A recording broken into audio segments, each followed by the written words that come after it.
कहानी की शुरुआत एक लैब को दिखाते हुए होती है जहाँ पर एक रोबोट थे जिसे मदर रोबोट भी कहा जाता है। यहाँ पर हमें बताया जाता है कि पूरी धरती से इंसानों का नामो निशान खत्म हो चुका है और सिर्फ 63,000 एम्ब्रियोज यानी भ्रूण ही इस लैब में बचे हैं। इसलिए लैब में इस मदर रोबोट का मिशन इंसानों की नई पॉपुलेशन को दोबारा से बसाना था, जिसके लिए मदर रोबोट एक एम्ब्रियोज को जेस्टेशन चैम्बर में रख देती है, जिससे एक ह्यूमन बच्चा धीरे धीरे डेवलप होने लगता है। अब इस आर्टिफिशियल गर्भ से 24 घंटे के अंदर बच्चे को बाहर आना था, इसलिए मदर रोबोट 24 घंटे में बेबी के बाहर आने का वेट करने लगती है और जैसे ही 24 घंटे बाद बच्चा पूरी तरह से डेवलप हो जाता है तब उसे बाहर निकाला जाता है। ये एक बेबी गर्ल थी जिसे मदर रोबोट डॉटर नाम देती है। इसके बाद मदर रोबोट उस बच्चे को पालने और उसका ख्याल रखने लगती है। मदर रोबोट इस इंसानी बच्चे को पैदा करके बहुत खुश थी। ऐसे ही समय बीतने के साथ साथ मदर रोबोट के साथ रहते हुए वो बच्ची चलना, हंसना, रोना और इधर उधर भागते हुए खेलना ये सब चीजें सीख रही थी। मदर रोबोट डॉटर का बहुत ख्याल रखती थी। वो उससे बातें करती, उसे खाना खिलाती और उसे हर रोज कई बुक्स पढ़ के भी सुनाती। ऐसे ही बीतते समय के साथ साथ डॉटर अब बड़ी हो रही थी, जिससे अब मदर रोबोट डॉटर को कई विषयों की जानकारी देने लगती है कि जैसे ब्रह्मांड क्या है, ह्यूमन हिस्ट्री, इंसान कहाँ से आए और वो कौन थे, ये सब मदर रोबोट डॉटर को बताती है। डॉटर बहुत ही ब्रिलियंट माइंड वाली थी। ये सब जानकर उसमें और ज्यादा क्यूरियोसिटी बढ़ रही थी। वो और भी ज्यादा नॉलेज इकट्ठा करनी शुरू कर देती है। ऐसे ही एक दिन डॉटर मदर रोबोट से पूछती है कि मेरे अलावा इस लैब में और कोई बच्चा क्यों नहीं है और धरती पे से सारे इंसान कहाँ गायब हो गए। जिस पर मदर रोबोट उसे बताती है कि इंसानों के बीच बहुत बड़ी जंग हुई थी और उस जंग में सभी इंसान आपस में ही लड़कर मर गए थे। इसके बाद मदर रोबोट उसे लेकर एम्ब्रियोज रूम में जाती है, जहाँ वो डॉटर को दूसरे एम्ब्रियोज दिखाती है। वो डॉटर को बताती है कि धरती पर एनवायरमेंट पूरी तरह से खराब हो चुका है, जिसकी वजह से धरती पर इन्फेक्शन फैल रहा है और इसलिए मैं तुम्हें इस लैब से बाहर नहीं जाने दे सकती, क्योंकि इससे तुम्हारी जान भी जा सकती है। जब डॉटर थोड़ी और बड़ी हो जाती है तो मदर रोबोट उसे बताती है कि मैंने तुम्हें कैसे पैदा किया था। वो उसे उन मशीनों को भी दिखाती है जिनसे उसे पैदा किया गया था। मदर रोबोट डॉटर को कहती है कि तुम्हें इन सारी मशीनों के बारे में जानना होगा और एक अच्छी मदर बनने के लिए प्रैक्टिस करनी होगी, क्योंकि आगे चल के तुम्हें ही आने वाली नई पॉपुलेशन को संभालना है। इसी तरह इन दोनों में ऐसी बातें चलती रहती है। मदर डॉटर को कभी भी ऐसा फील नहीं होने देती कि इस लैब से बाहर भी कोई दुनिया है। ऐसे ही कई साल गुजर जाते हैं और अब डॉटर अपने टीनेज में पहुंच चुकी थी। वो 18 साल की हो चुकी थी, लेकिन अब वो इस लैब से बाहर की दुनिया देखना चाहती थी कि बाहर क्या है।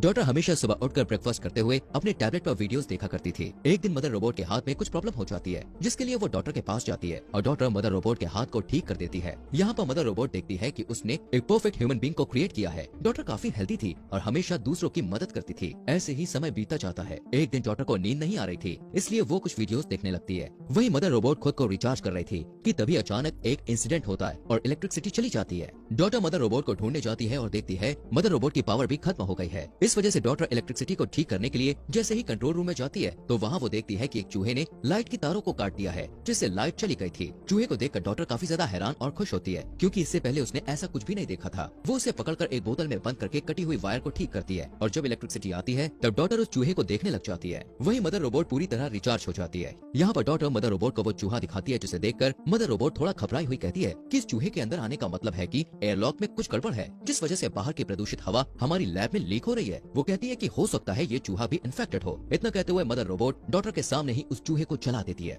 डॉटर को मदर रोबोट के इस बिहेवियर पर बहुत गुस्सा आता है। इसके बाद मदर रोबोट उस एयरलॉक को डिकंटामिनेट करती है और इस एरिया को क्वारंटीन कर देती है। कुछ दिन के बाद डॉटर का बर्थडे होता है और मदर रोबोट उसे गिफ्ट देती है। थोड़ी देर बाद मदर रोबोट जब खुद को रिचार्ज कर रही होती है तो डॉटर को एयरलॉक की तरफ से कुछ आवाज सुनाई देने लगती है, लेकिन जब डॉटर एयरलॉक की तरफ चेक करने जाती है तो उसे वहाँ कुछ दिखाई नहीं देता। यहाँ पर डॉटर डिसाइड करती है कि वो बाहर की दुनिया को देखने जाएगी, जिसके बाद वो एक प्रोटेक्टिंग सूट पहन लेती है कि तभी फिर से उसे कुछ आवाज आती है और जैसे ही वो उस लैब का फर्स्ट एयरलॉक खोलती है तो उसे फिर से एक औरत की मदद के चिल्लाने की आवाज आती है। यहाँ पर डॉटर एक प्रोटेक्टिंग सूट अपने पास रख लेती है और सेकंड हैच खोल देती है और देखती है कि उसके सामने एक घायल औरत है जो जख्मी हालत में डॉटर से हेल्प मांगती है। फिर डॉटर उसकी हेल्प करने के लिए उसे पहनने के लिए वो सूट देती है। उधर दूसरी साइड मदर रोबोट भी पूरी तरह रिचार्ज हो गई थी और डॉटर की तरफ ही आने लगी थी। डॉटर जब उसे अपनी तरफ आता हुआ देखती है तो वो जल्दी से एयरलॉक को बंद कर देती है। मदर रोबोट को पता चल जाता है कि एयरलॉक को खोला गया था, इसीलिए वो डॉटर से पूछती है कि तुमने एयरलॉक ओपन क्यों किया। जवाब में डॉटर मदर रोबोट को झूठ कहती है कि मुझे बाहर की दुनिया देखनी है, इसलिए मैंने दरवाजा खोल दिया। मदर रोबोट डॉटर को वार्निंग देती है कि तुम्हें बाहर जाना अलाउड नहीं है, क्योंकि जहरीली गैस के कारण तुम्हारी जान को खतरा है। इसके बाद मदर रोबोट डॉटर को पनिशमेंट के तौर पर एग्जाम के लिए लेकर आती है, जिसके लिए मदर रोबोट डॉटर को एग्जाम के लिए एक डिवाइस देती है और खुद लैब में काम करने चली जाती है। तभी डॉटर मदर रोबोट के वहाँ पर न होने का फायदा उठाकर वापस एयरलॉक खोलकर बाहर आती है, जहाँ पर वो देखती है कि वो जख्मी औरत बेहोश पड़ी थी। वहीं उस जख्मी औरत के पास एक बैग पड़ा था। जब डॉटर उसे खोलकर देखती है तो उसमें एक गन मिलती है। डॉटर उस गन को अपने पास रख लेती है और उस औरत को होश में लाने की कोशिश करती है और उस औरत को फिर होश आ जाता है।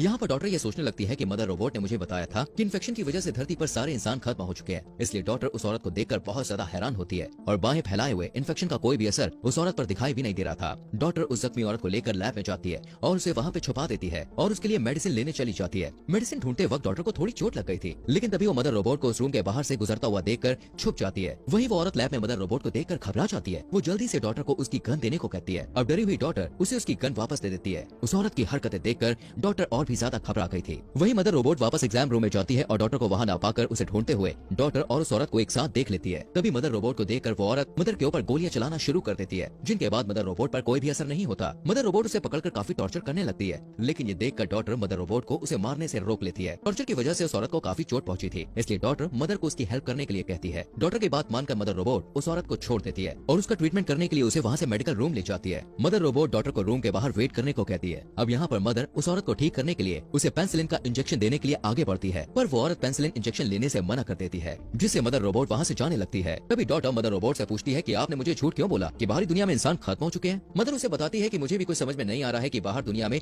इंसान अब तक कैसे बचे हुए हैं। इसके बाद डॉटर उस औरत के बैग को अच्छी तरह चेक करने लग जाती है, जहाँ उसे एक बुक मिलती है जिसमें बहुत सारी पिक्चर्स बनी हुई थी, जो कि डॉटर को काफी इंटरेस्टिंग लगती है। तभी डॉटर मदर के पास जाती है, जहाँ पर मदर रोबोट अपने टूटे हुए हैंड को रिपेयर कर रही थी। डॉटर उस औरत को अंदर आने देने के लिए मदर रोबोट से माफी मांगती है, जिस पर मदर उसे माफ कर देती है। लेकिन इसके बाद डॉटर मदर से कहती है कि उस औरत की हालत और भी ज्यादा खराब होती जा रही है, जिसके बाद वो दोनों उस औरत के पास जाते हैं। उसे देखकर मदर रोबोट उसे कहती है कि मुझे तुम्हारी सर्जरी करनी पड़ेगी, नहीं तो तुम गोली के इन्फेक्शन से ही मर जाओगी। लेकिन वो औरत मदर रोबोट को उससे दूर रहने के लिए कहती है। इस सिचुएशन को देखते हुए डॉटर मदर रोबोट की हेल्प से खुद ही उस औरत की सर्जरी करने लगती है और बुलेट्स को उसकी बॉडी से बाहर निकाल लेती है। इसके बाद वो दोनों एक दूसरे से बातें करने लगते हैं। वहीं उनकी सारी बातें मदर रोबोट सुन रही थी। एक दिन वो औरत डॉटर को बताती है कि जब वो लोग एक खान में काम कर रहे थे तो एक रोबोट ने उसके भाई को मार दिया था। यहाँ पर उस औरत के बताने से डॉटर को पता चलता है कि बाहरी दुनिया में मदर रोबोट जैसे और भी रोबोट्स हैं, जिन्होंने लगभग 90% इंसानों का खात्मा कर दिया है। वो औरत डॉटर को एक बुक निकालकर कुछ पिक्चर्स दिखाते हुए कहती है, इसमें जितनी भी पिक्चर्स तुम्हें दिखाई दे रही हैं, ये सभी सर्वाइवर्स हैं और वो सभी एक साथ ही रहते हैं और इन रोबोट से बचते फिर रहे हैं,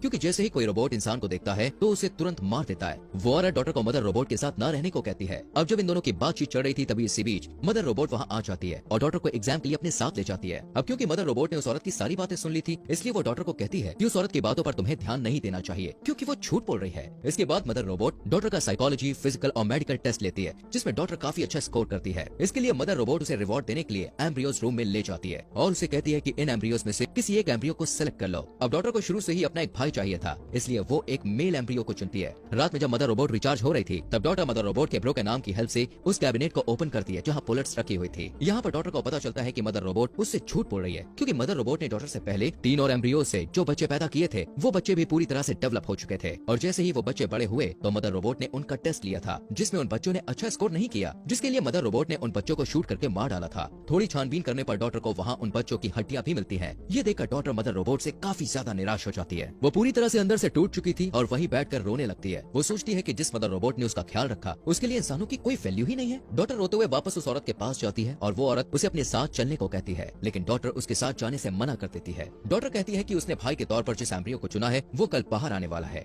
और वो उसे छोड़कर नहीं जाना चाहती है। वो कहती है कि जब वो चैम्बर से बाहर आ जाएगा तब वो लोग उसे भी अपने साथ ले जाएंगे और बाकी एम्ब्रियोज को बचाने के लिए वापस लैब में जाएंगे। वहीं मदर रोबोट को उनकी सारी बातों का पता चल गया था। अगले दिन जब डॉटर बाहर जाने से पहले खाने पीने और जरूरी सामान को इकट्ठा कर रही होती है तभी मदर रोबोट उससे पूछती है कि ये तुम क्या कर रही हो, जिस पर डॉटर मदर रोबोट से झूठ बोलती है कि वो सारी चीजों को अपने भाई के साथ टाइम स्पेंड करने के लिए इकट्ठा कर रही है। लेकिन मदर रोबोट डॉटर को किचन में ले जाती है और उसे अगले खाने के फॉर्मूला को मिक्स करना सिखाने लगती है कि तभी वो डॉटर से कहती है कि तुम एक अच्छी बहन बन सकती हो। जिसके बाद वो किचन से बाहर आकर डॉटर को किचन में ही लॉक करके उस औरत के पास जाकर उसे कहती है कि मुझे तुम्हारी और डॉटर की सारी प्लानिंग के बारे में कल ही पता चल गया था। इतना कहते हुए वो उस औरत को काफी ज्यादा टॉर्चर करने लगती है। वहीं इसी दौरान डॉटर लिक्विड नाइट्रोजन की मदद से उस रूम के ग्लास को तोड़कर बाहर निकल जाती है। दूसरी तरफ वो औरत मौका देखकर अपने वेपन से मदर रोबोट पर अटैक करती है, पर मदर रोबोट को उससे कुछ भी नहीं होता और वो उसे मारने ही वाली थी कि तभी डॉटर फायर अलार्म को एक्टिवेट कर देती है, जिससे मदर रोबोट डिस्ट्रैक्ट हो गई थी और वो उस औरत को छोड़कर फायर का पता लगाने के लिए चली जाती है। वहीं वो औरत और डॉटर एक साथ मेन डोर की तरफ भागने लगती है, लेकिन तभी वहाँ मदर रोबोट आ जाती है, जिससे वो औरत मदर रोबोट को कहती है कि मेन डोर खोल दो वरना मैं डॉटर को मार दूंगी। यहाँ पर मदर रोबोट डॉटर को बचाने के लिए डोर ओपन कर देती है।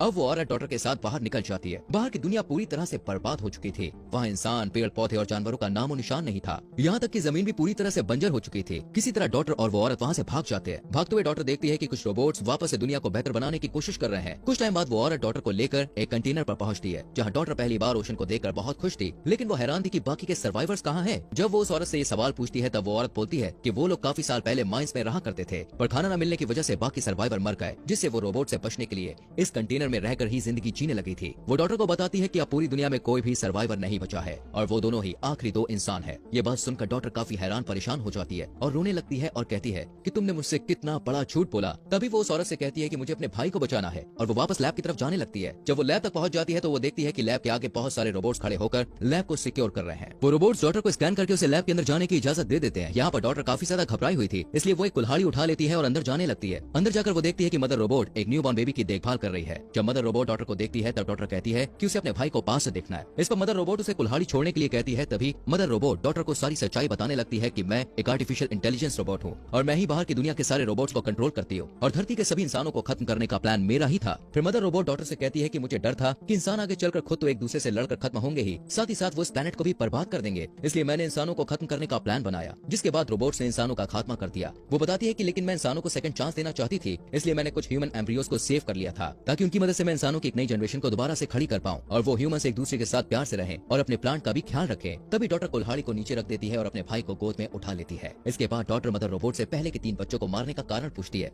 जिस पर मदर रोबोट उसे कहती है कि तुमने इस बच्चे को बहुत टाइट पकड़ा है। तभी डॉटर वहाँ से भागने लगती है। मदर रोबोट उसके पीछे जाती है और डोर में फंस जाती है। इस बीच डॉटर को एक गन मिलती है। वहीं मदर रोबोट खुद को वहाँ से छुड़ा लेती है। जब मदर रोबोट डॉटर के पास पहुँचती है तो डॉटर उसकी तरफ गन पॉइंट कर देती है। मदर रोबोट उसे 2 ऑप्शन देती है कि या तो तुम मेरे साथ रहकर अपने भाई का ध्यान रखो या फिर मुझे मार दो। मदर रोबोट उसे बताती है कि असल में मुझे एक ऐसे लीडर की तलाश थी जिसका दिमाग एकदम सुपर कंप्यूटर जैसा हो और इसीलिए मैंने तुमसे पहले जो 3 बच्चे पैदा करके बड़े किए थे उनमें तुम्हारी जैसी क्वालिटीज नहीं थी, जिस वजह से मैंने उन्हें मार डाला था। वो डॉटर को बताती है कि अब मुझे तुम मिल गई हो और तुम्हारा दिमाग लाजवाब है, इसलिए अगर आने वाली जनरेशन परफेक्ट नहीं भी होती तो तुम उन्हें लीड करके परफेक्ट बना सकती हो। मदर रोबोट उसे बताती है कि तुम अपनी जान की परवाह किए बिना अपने भाई को बचाने के लिए लैब में वापस आए, जो कि मेरा एक आखिरी एग्जाम था, क्योंकि मैं देखना चाहती थी कि तुम अपने भाई को बचाने के लिए वापस आती हो या नहीं। वो कहती है कि मेरा मिशन यहाँ पर पूरा हो चुका है और अब तुम सबकी लीडर हो। मदर रोबोट डॉटर से कहती है कि अब तुम चाहें तो मुझे मार सकती हो, जिसके बाद डॉटर उसे शूट कर देती है। अब डॉटर ही उन सारे बचे हुए एम्ब्रियोज के लिए मदर थी और उसे ही सारे एम्ब्रियोज को डेवलप करने के बाद उन सारे ह्यूमंस को लीड करना था। वहीं एक रोबोट उस औरत के पास पहुंचकर उसे कहता है कि अब उसका पर्पस पूरा हो चुका है,